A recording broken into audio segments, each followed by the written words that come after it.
And let's just quickly cut across to our editor South Tia Sudhir, who now joining us on the story from Hyderabad itself. Sudhir, we understand that this is going to be a real political game changer. Kiran Kumar Reddy coming out saying that he is going to quit if the Telangana bill is passed. Remember, it was 2 days ago where he in fact was one of the reasons for that major disruption in the assembly, claiming that the bill was not comprehensive enough.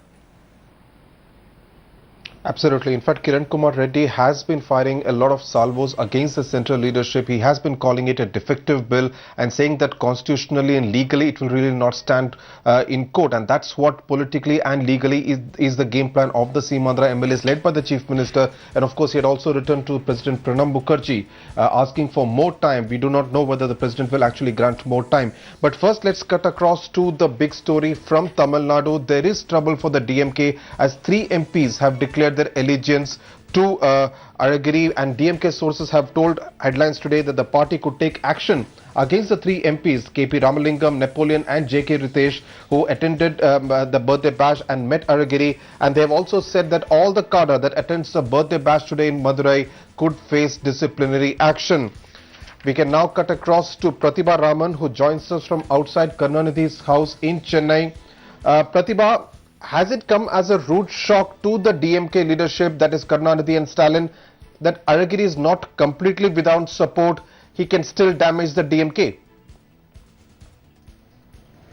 Well, Sudhir, if you actually look at these 3 MPs, Ritheesh, Ramalingam as well as Napoleon as well as Ritheesh maintain a certain clout. They have a certain fan following which could perhaps change the dynamics of the party. But then Karunanidhi as well as Stalin want to maintain a sense of calm. They want to convey a certain message to the party members as well as the people of Tamil Nadu to suggest that they are going to remain unperturbed by this, and their focus is going to be only on the successful victory of the parliamentary elections. And today's focus will be on the meeting that is going to happen, which is about the forthcoming Tiruchirappalli conference, where they will decide and discuss the strategies that is going to be planned out for this particular meeting. So as of now, they are going to wait to see what Azhagiri's expected show of strength is going to turn like, and then perhaps analyze the party's future course of action. Right, Pratibha, but the fact that the DMK sources telling headlines today that they will take action against anyone who attends that birthday bash, is it being interpreted as a sign of nervousness on part of Karunanidhi and Stalin? Well, that is true, because they perhaps were slightly overconfident with the fact that there would be no kind of support, especially with the fact that Karunanidhi did openly make a statement saying that Azhagiri had to come on January 24th, and did mention to Karunanidhi that Stalin would die in a couple of months. When this kind of open support that Karunanidhi has extended to Stalin, perhaps Karunanidhi thought that all party members would decide not to venture or earn the wrath of Karunanidhi. But then this particular display of support by the 3 MPs could come as a rude shock for Karunanidhi. But then they want to not display the fact that they are right now perturbed, but then maintain some sort of composure. Right. We can now go across to Shisha Reddy, who is at ground zero in Madurai, the venue of the birthday bash. Shisha, the cake cutting is over. Some very imaginative posters put up by Azhagiri's supporters there in Madurai. Basically, it's a show of strength from Madurai to Chennai, that Chennai can ignore Madurai at its own peril. Is that the sense that you're getting in Madurai?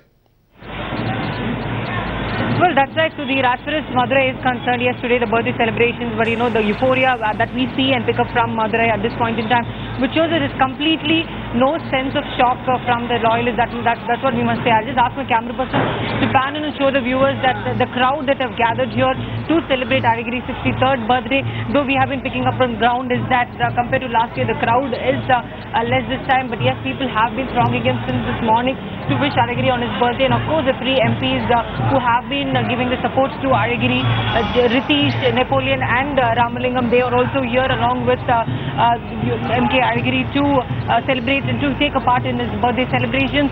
As far as the posters are concerned, yes, which landed Azhagiri in trouble, has been put up in Madurai, on the streets of Madurai. And in fact, there are a lot of interesting posters which says that he would lead them in 2016. So there are a lot of clear things that they have been trying to portray. Right. Pratibha, What should have been settled in the living room in Chennai is now being fought over on the streets of Chennai and Madurai. Do you get the sense that a rapprochement has been completely ruled out from Stalin's side? Well, Sudhir, there are certain senior party members who are confidants of Karunanidhi, but then some of them are either not keeping good health and the others have already passed away. So there are not many party members here who would actually venture out, especially after Karunanidhi, who has openly extended his support to Stalin. Nobody would actually venture out, and they would actually decide to leave it to the party members as well as the family members to actually sort it out between themselves rather than earning the wrath of the two factions of the same party. Right, Shisha, it would have come as a bit of a shock to Karunanidhi that his grandson was speaking in that kind of language about him. In those posters that you have sent from Madurai that we are seeing, Karunanidhi still figures there somewhere on the posters on the side. Does it mean that Azhagiri is trying to say that he still has his father's blessings in a sense, and perhaps there could be some kind of a rapprochement, perhaps not immediately, but at a later date, just like it happened in 2001? What I can pick up from the ground is that all the posters that have been put up in Madurai has the DMK patriarch a picture being pasted on that. But one thing that's very clear that we are picking up on ground is that a lot of supporters and loyalists have been talking to Azhagiri, and of course Dyanidhi hitting at his grandfather and saying that, you know, he was along with M.K. Azhagiri when the conversation took place. That is on January 24th when Azhagiri was suspended. But however, Azhagiri is not. Azhagiri is keeping mum about it. He has not said any word against his dad. But yes, of course, the sense of the feel that we are picking up from ground is that there have been a strong sense against the first family. People are really hurt, especially Azhagiri's family members are hurt with the developments that are taking place on ground.